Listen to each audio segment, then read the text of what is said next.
क्या उद्देश्य है इसका और क्या कहना चाहेंगे? विकसित भारत संकल्प यात्रा जो 15 नवंबर से चल रही है, वो भारत के 2,40,000 से भी अधिक गाँव में जाने के लक्ष्य से चल रही है। लगभग देश की जो सूचनाएं हैं, लगभग 47 दिन की यात्रा में देश के 75 से 80% गाँव में यात्रा जा चुकी है। 25 जनवरी तक इसे और चलना है, 26 जनवरी तक इसकी पूर्णता है। इसका उद्देश्य नरेंद्र मोदी जी का संकल्प है कि भारत को 2047 तक विकसित राष्ट्र बनाना है। इसके लिए गांव के अंदर, कस्बों के अंदर, नगरों के अंदर, वार्डों के अंदर, मजरों के अंदर हमें जन जागरूकता पैदा करना है और जन सुविधाओं के, जन कल्याण की योजनाओं को 100% सेचुरेट करना है। उस लक्ष्य पर हम काम कर रहे हैं। आज ये चंदौली के हमारे 734 गाँव में 480 गाँव में अब तक यात्रा जा चुकी है। और आपने देखा होगा अभी जो मैंने बताया विवरण कि बहुत से लोक कल्याण की कल्याणकारी योजनाओं पर 100% पूर्ति हो चुकी है और जहां नहीं है वहां 80, 85, 90% लक्ष्य पूरे हुए हैं। उसे 100% पूरा करना है। तो यही इस यात्रा का उद्देश्य है कि भारत को एक सामर्थ्यवान विकसित राष्ट्र बनाना है। बिना जन जागरूकता के संभव नहीं है। इस नाते गांव गांव यात्रा के माध्यम से लोगों को जोड़ा जा रहा है। 22 जनवरी को भगवान श्री राम जन्मभूमि मंदिर का उद्घाटन होना है, तो सरकार के हिसाब से किस तरह तैयारियां चल रही हैं और क्या आप लोगों को भी बुलाया गया है? कैबिनेट स्तर के कितने मिनिस्टर जा रहे हैं वहां पर? देखिए, राम तीर्थ क्षेत्र समिति जो है, राम मंदिर निर्माण तीर्थ समिति, जिसके महासचिव चंपत राय जी हैं और जिसके देख रेख में वो सारा काम हो रहा है, वो निमंत्रित कर रहे हैं, वो उसकी व्यवस्था में लगे हैं।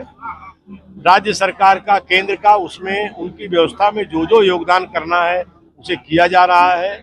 और यह कोई एक सरकार मात्र का विषय नहीं, ये समाज का विषय है। भारत ही नहीं, पूरे दुनिया में जितने सनातन शाश्वत धर्मी हैं और राम जी के आदर्शों को मानने वाले बहुत से अन्य धर्मों के लोग भी इस समारोह की उत्कंठा से प्रतीक्षा कर रहे हैं और सभी इसमें सहभागिता कर रहे हैं।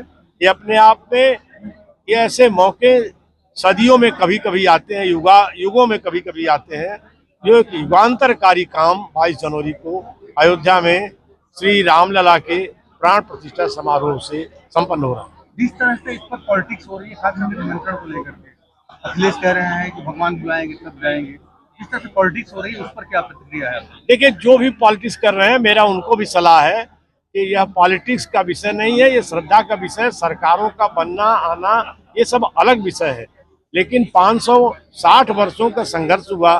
भगवान राम के मंदिर जब से तोड़ा था बाबर ने, उस जगह पर आज रामलला का प्राकट्य हो रहा है। उसमें सबको जुड़ना चाहिए और जिन लोगों को भी बुलाया जा रहा है उन्हें आना चाहिए और शेष वहां पर व्यवस्था बनी रहे। इस नाते कुछ लोगों के बाद में आने का क्रम बना है, हम सब भी उसके क्रम में के अनुशासन में जाके बाद में दर्शन करें। असदुद्दीन ओवैसी ने कहा है कि मस्जिदों को बचाना होगा, एक विवादित बयान दिया था। ओवैसी अक्सर विवादित बयानों से सुर्खियों में बना रहना चाहते हैं। आज कुछ नेताओं में एक खास वर्ग के बड़े बनने का होड़ लगी हुई है। उस होड़ में उनको बयानों पर संयम बरतना चाहिए, और संयम नहीं बरतते। मंत्री जी, कर्नाटक में राम मंदिर के लोकार्पण से पूर्व हिंदू कार्यकर्ताओं की गिरफ्तारी हो रही है। ये बहुत द्वेषपूर्ण है और जैसा उन्होंने वहाँ तुष्टीकरण के लिए कुछ कानून वहाँ बनाए हैं, उन्होंने हिजाब जैसे मामले पर कुछ गलत कानून जो है फिर उन्होंने ऐसी कुछ कदम उठाए हैं विद्यालयों में, वो तुष्टीकरण के काम में वो जो कर्नाटक की जनता आने वाले दिनों में उसका जवाब देगी। मंत्री जी, 5 राज्यों में बिहार, महाराष्ट्र, उड़ीसा और कर्नाटक, इसमें जो है इंडिया गठबंधन विशेष अभियान चला रहा है एनडीए को डैमेज करने के लिए। वो जो गठबंधन है, वो गठबंधन जिसको हम लोगों ने नाम दिया है घमंडिया गठबंधन, जो मोदी जी की तपस्या को पचा नहीं पा रहा है, उस गठबंधन के इन राज्यों में मैं आपको बता रहा हूं, भाजपा को, राजग गठबंधन को कोई कड़ी चुनौती वो नहीं पेश कर पाएंगे। उनके अंदर खुद अंतर विरोध है और देश की उन राज्यों की जनता भी मोदी से डायरेक्ट कनेक्ट हो चुकी है और वह मोदी कनेक्ट के आधार पर शानदार आशीर्वाद देने वाली है 2024। नीतीश कुमार को इंडिया गठबंधन का संयोजक बनाने की बात चल रही है, उस स्थिति में इस पर क्या प्रतिक्रिया है? उनके अंदर किसको क्या करना है वो उनके अंदर बहुत उहापोह चल रहा है। उनका उहापोह उनको मुबारक। हम लोग विकसित भारत की गाड़ी लेके चल रहे हैं और मोदी जी की अगुवाई में 400 पार की लोकसभा सीटों के साथ राजग गठबंधन 2024 में जनता की सेवा में आने वाला है। आप अयोध्या कब जा रहे हैं? 22 को जा रहे हैं?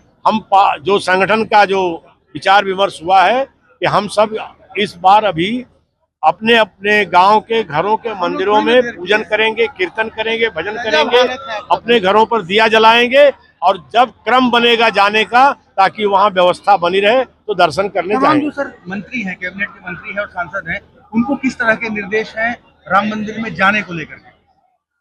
सबको कोई विशेष निर्देश नहीं है, सब व्यवस्था में सहयोग करने का निर्देश है और क्रमशः सबको दर्शन भविष्य में करना ही। अभी आप कह रहे थे कि किस तरह से हम लोग संसदीय क्षेत्र में रहेंगे और उत्सव मनाएंगे। हाँ, मैंने ये तो उत्सव मनाने का है, पूरा राममय पूरे भारत को करना है। और यही नहीं, अनेक दुनिया के देशों में आपने देखा होगा, अमेरिका में अभी वहाँ हिंदू समाज ने एक बहुत बड़ी कार रैली निकाली राम मंदिर के प्राकट्य के उत्साह व्यक्त करने के लिए। तो हम सब उस काम में सहयोगी बने।